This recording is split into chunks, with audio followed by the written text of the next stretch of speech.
Para sa nagbabagang balita, isang lalaki natagpo ang nakatiyaya sa gilid ng kalsada kasama ang isang pusa. Ang naturang lalaking ito ay napag-alamang nating nagngangalang Samuel. Siya po ang taong mayroong pinakamalakas na hilig.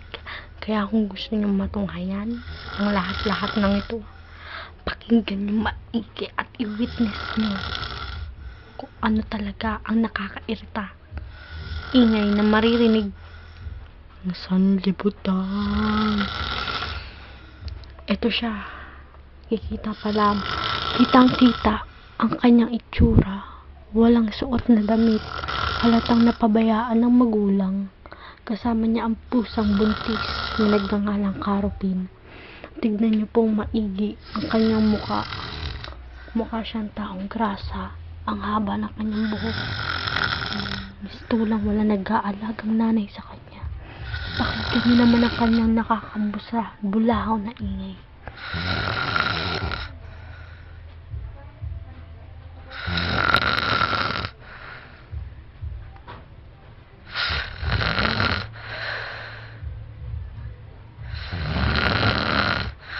Ang kanyang maalam music box na huli ay kahit kailanman ay hindi magpapatulog sa isang diwata.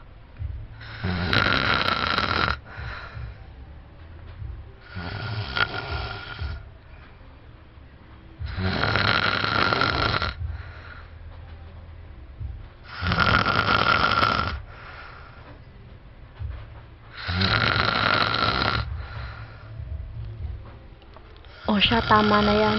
Natunghayan nyo na lahat ng mga pangyayari. Kaya back to you, Mike.